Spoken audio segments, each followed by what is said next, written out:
नमस्कार प्रेक्षकांनो, तर आपण बघतोय लक्ष्मीच्या पावलांनीचा आजचा एपिसोडच्या सुरुवातीला कला इथे म्हणते की मी निर्दोष असल्याचा किंवा माझा या सगळ्यामध्ये संबंध नसल्याचा मी पुरावा आणलेला आहे, माझ्यावर केलेले आरोप जे खोटे आहेत.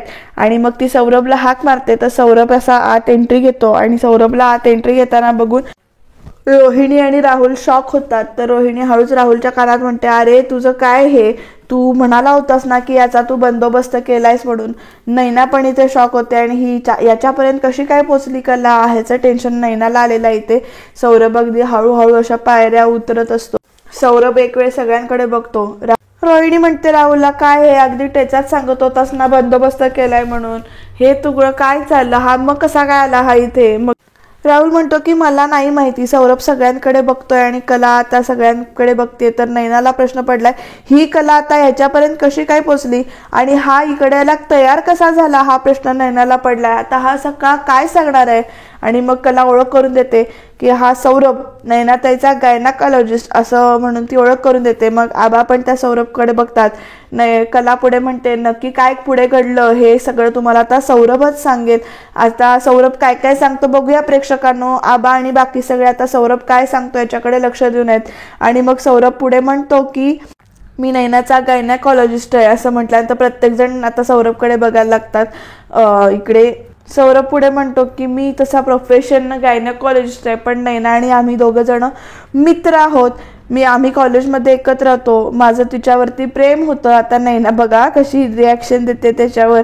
मग सौरभ पुढे म्हणतो ती माझ्याशी लग्न सोडून किंवा लग्नातनं राहुल बरोबर पळून गेली, ते सगळं मला माहिती झालं होतं, मला माहिती होतं ते सगळं. आणि त्यावेळेला तिच्या घरातले तिच्यासाठी स्थळ बघत होते.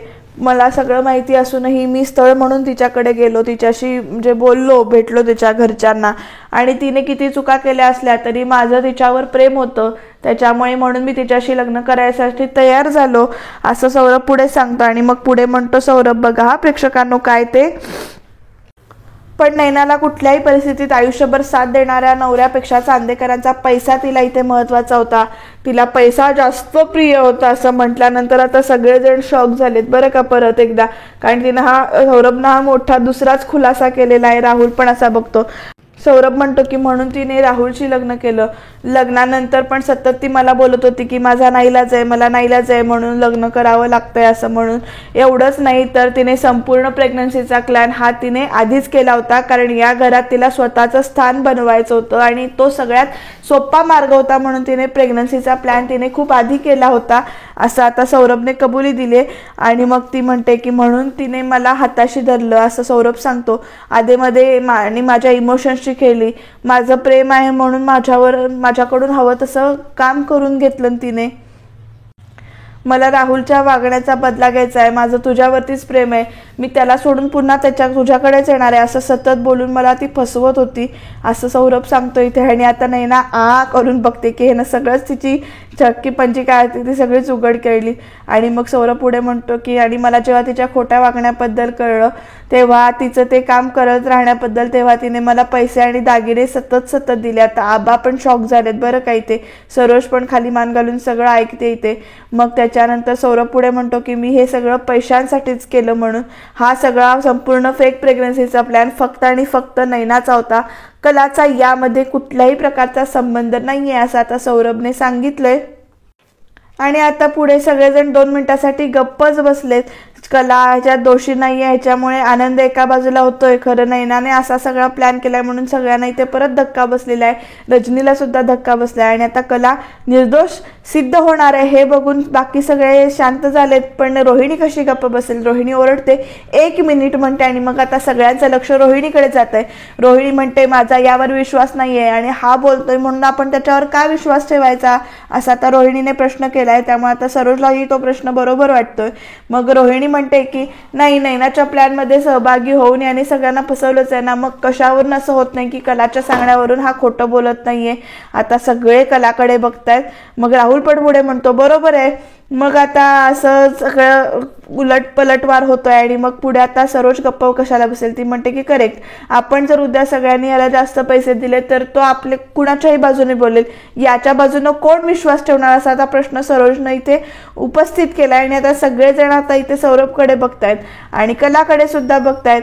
आणि सरोज अशी म्हणते पुढे की या दोघी सख्या बहिणीच आहेत, एकीने प्रेग्नन्सीचा आव आणला आणि एकीने साळसूतपणाचा आव आणला, असं सगळे टोमणे मारतायत इथे. आणि मग माझ्या मते या दोघींना खोटारड्या असं आता सरोजनं डिक्लेअर केलं इथे. मग सरोज पुढे विचारते की डॉक्टर, तुम्ही जे बोलताय की या मुलीचा काही संबंध नाहीये, ते आम्ही कशावरून खरं मानायचं, याचा तुमच्याकडे काय पुरावा आहे, तुमच्याकडे ते दाखवा तुम्ही. मग फक्त तुमच्या बोलण्यावर विश्वास ठेवा बा, एवढं सुद्धा तुमची लायकी नाहीये, हे तुम्ही आताच सिद्ध केलेलं आहे.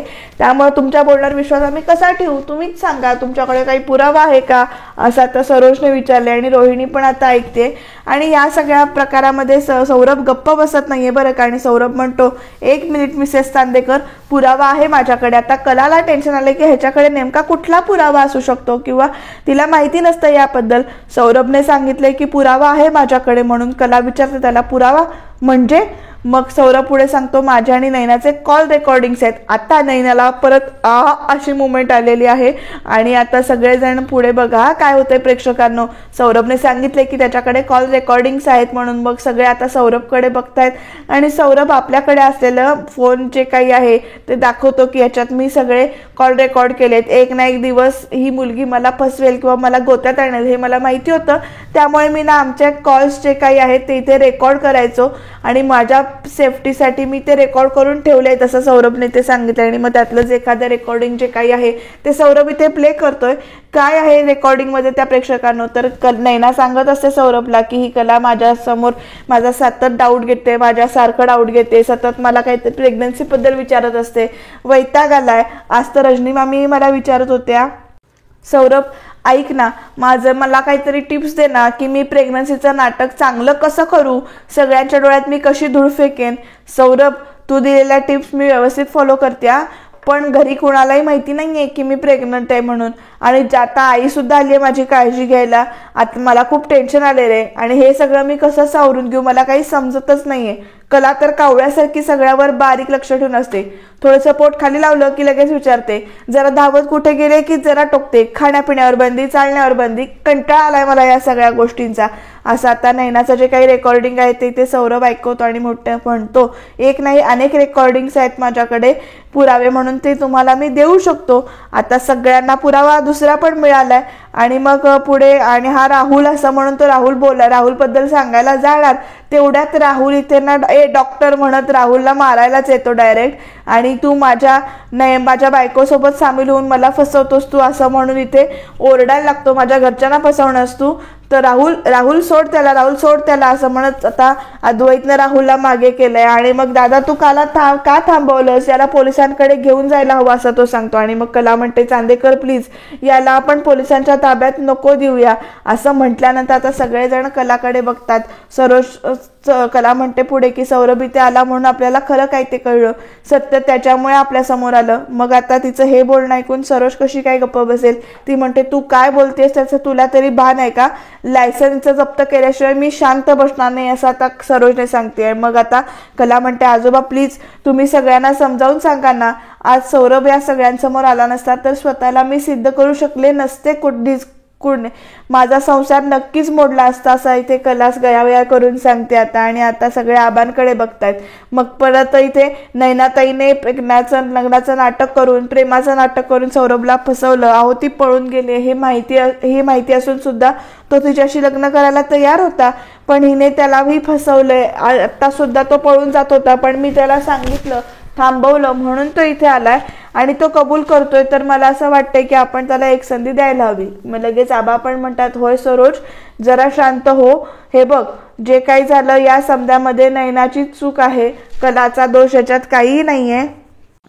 आता या सौरभचं काय करायचं ते आपण नंतर बघूया, पण आपण आधी पहिल्यांदा आपण घराला तरी सावरून घेऊ आपल्या, असं आता आबांनी सांगितल्यामुळे आता सौरभच्या अटकेचा इथे विषय मिटलेला आहे. आता अद्वैत वगैरे पण असं आबांचा म्हणणं कान देऊन ऐकतात की आबा काय निर्णय घेतात या सगळ्यावर, घरातला आधी विषय मिटवून द्यायचा असं आता आबांनी सांगितलंय. मग आबा पुढे म्हणतात, कला म्हणजे तू जे म्हणत होतीस की तुझा या सगळ्यामध्ये काही दोष नाहीये किंवा काही हात नाहीये, ते तर खरं आहे. तर कला पुढे म्हणते की अजिबात नाही आजोबा, या असल्या सगळ्या फसवणुकीचा मी कधीही भाग नव्हते आणि कधीही होणार नाही, कधीही हिस्सा नसेल माझा, असं आता कलाने सांगितले. आणि मग पुढे चांदेकरला ती म्हणते की चांदेकर, चूक कुणाचीही असो, हे बघ, पण तुझ्या आणि घरातल्यांच्या विश्वासाला माझ्याकडून कधीच तेढा जाणार नाही, ही याची या घरची सून म्हणून मी खात्री देते तुला, असं आता ती का चांदेकरला म्हणते. तर चांदेकर मानेनच नुसतं इथे हो असं म्हणतोय. आणि नयनाला तिथे टेन्शन आले की आता मी काय करू, हा प्रश्न तिला पडलाय.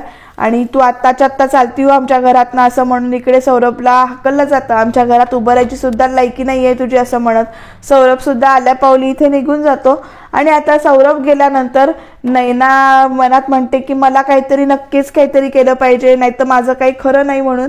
आणि एकदम ती 2 मिनिटात ना कलाच्या अंगाजवळ जाते आणि म्हणते, झालं झालं तुझं समाधान, हा, असं एकदम ओरडून म्हणते ती. नयना आबांना हाका मारत म्हणते की आबा आबा हो, या संधीसाधू आणि खोटारडी मुलीवर तुम्ही प्लीज विश्वास ठेवू नका. ही कला ही माझ्या जागी म्हणून या घरात आली आणि आता माझ्याच डोक्यावर बसण्याचा प्रयत्न करते. प्लीज प्लीज तुम्ही समजून घ्या. सरोज मामी, ही मुलगी नक्की कशी आहे या घरात ते फक्त तुम्ही आहात, तुम्ही तिला बरोबर ओळखलंय, असं म्हणून आता ती सरोजकडे पण बोलायला जाते बरं का.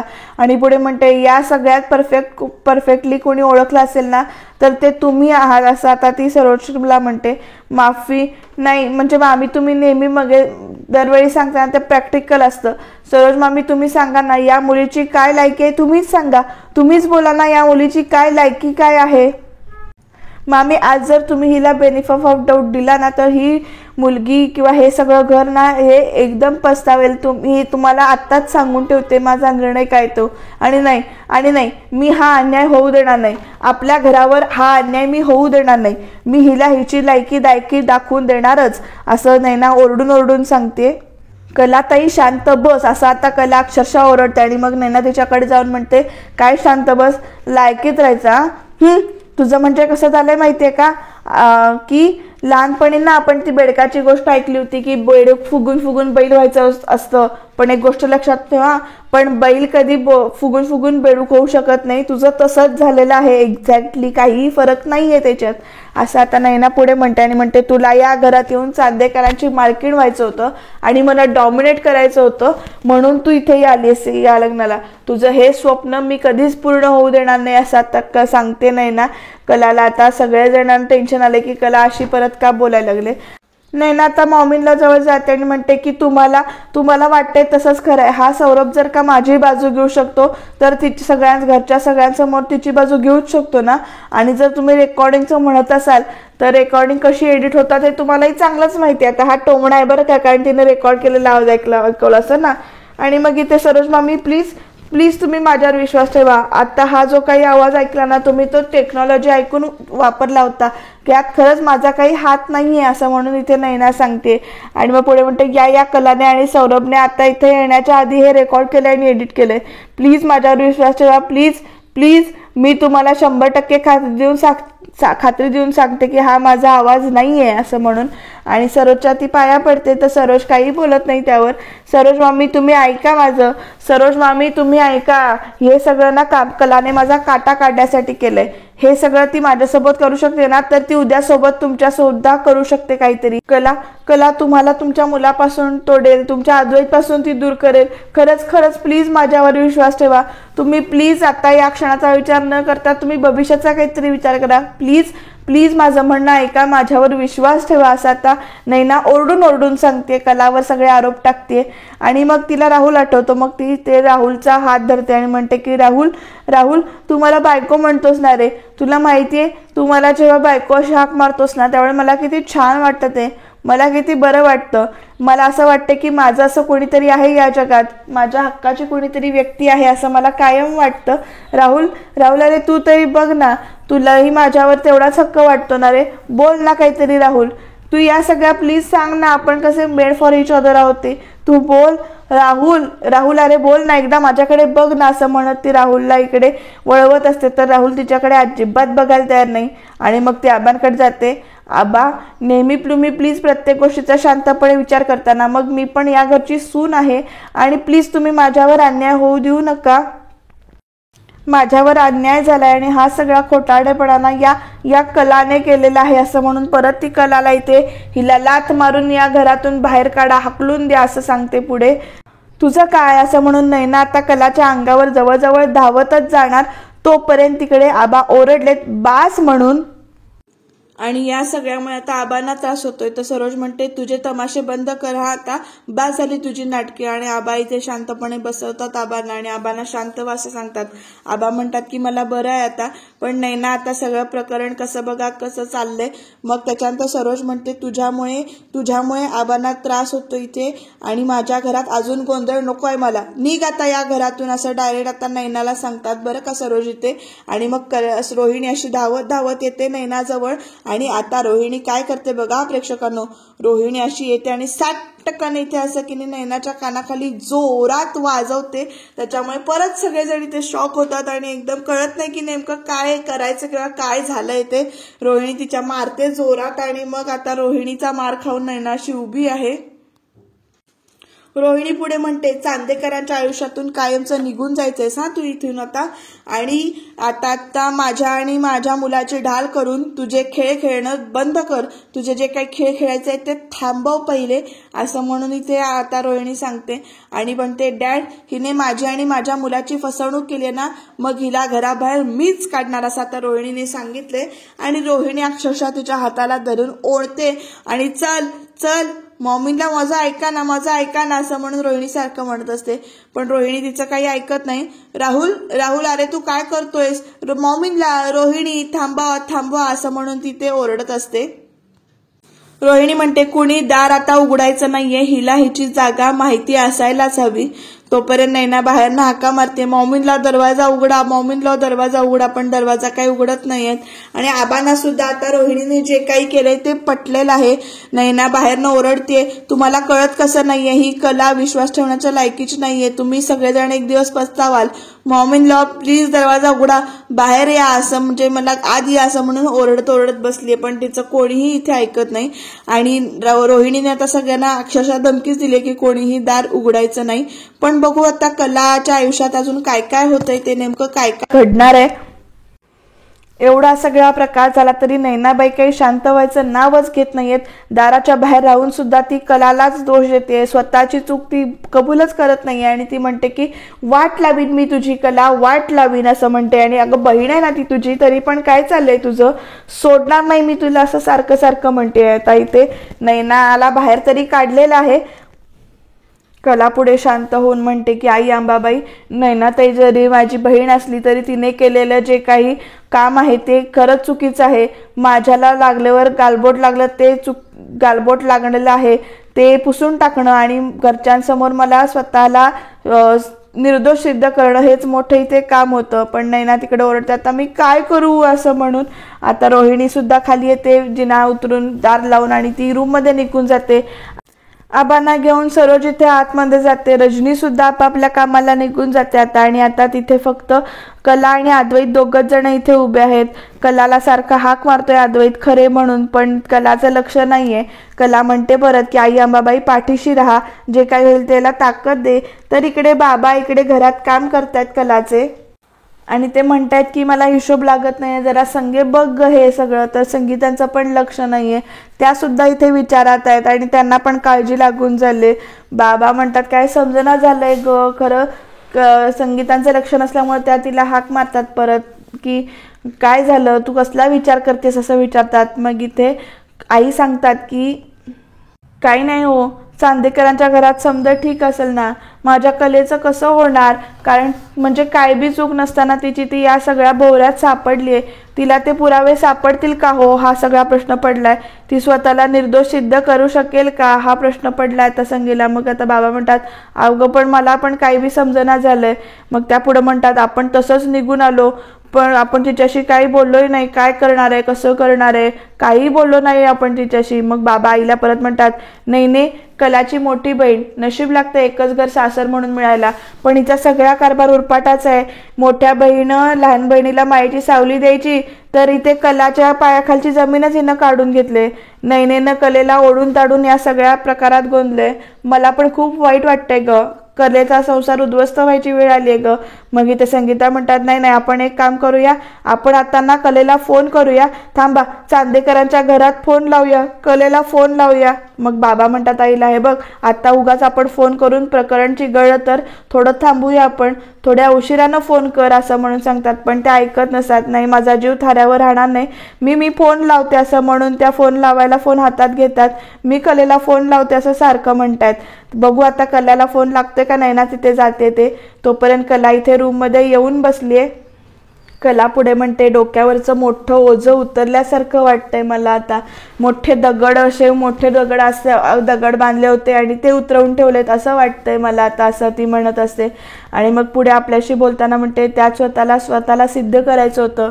या घरात आल्यापासून काय करते मी, काय चाललंय माझं, या घरात आल्यापासून मी स्वतःला नुसती सिद्धच करते, आणि सिद्ध नाही केलं स्वतःला दोषी म्हणून परत अपमान केले असते, सारखे आरोप केले असते माझ्यावर. दुसरं काय चाललंय, कंटाळा आलाय मला या सगळ्याचा असं म्हणते. आणि तोपर्यंत अद्वैत तिला हाक मारतो खरे म्हणून. आणि मग कला म्हणते, अद्वैत हे बघ प्लीज, चांदेकर प्लीज, हे सगळं प्लीज, मी माझ्याशी स्वतःशी बोलत होते, त्यामुळे तू आता माझ्या गैरसमज करू नको, आणि त्यामुळे आता आपल्यामध्ये वाद नको आहेत असं ती पटकन बोलत असते. तोपर्यंत आता अद्वैतनं अशी एक मूव घेतली, असं केले की कलाचे आता डोळे, म्हणजे आश्चर्य वाटतंय. तो डायरेक्ट कलाला चुप म्हणून तिच्या तोंडावर असा हात ठेवतोय, आणि कला त्याच्याकडे बघतच राहिले. आणि अद्वैतला पण कळत नाहीये की नेमकं तो स्वतः काय करतोय ते. तिला असं गप्प करतोय तो, आणि मग तिची जी काही बट पुढे आलेली असते डोळ्यावर ती अशी हळूच मागे सारतो. आणि आता कला अद्वैतचं हे वेगळंच रूप बघून इथे चाटच पडले, आणि आपण सुद्धा इथे चाट पडलोय. कदाचित या सगळ्यामुळे यांचं नातं खरंच नव्याने सुरुवात होऊ देत किंवा होईल का, तुम्हाला काय वाटतं ते कमेंटमध्ये नक्की सांगा बरं का प्रेक्षकांनो. आणि हे सगळं असं छान होऊ देत कला अद्वैतची स्टोरी. तर उद्याच्या भागामध्ये इथे कलाला अद्वैत असं छान थोपटून झोपवतोय. कला म्हणते की आता तू अंगाई म्हणू नकोस किंवा गाणं म्हणू नकोस, मला झोप येणार नाही वगैरे. पण कला असं म्हटल्यानंतर तो म्हणतो, ज्याचं करावं भलं, तो म्हणतो मीच करे, असं तो टोमणा मारतो. आणि उद्याच्या भागात इथे कलासाठी काहीतरी स्पेशल करतोय अद्वैत. नेमकं काय करणार आहे ते जाणून घेण्यासाठी तुम्ही चॅनलला सबस्क्राईब करायला विसरू नका.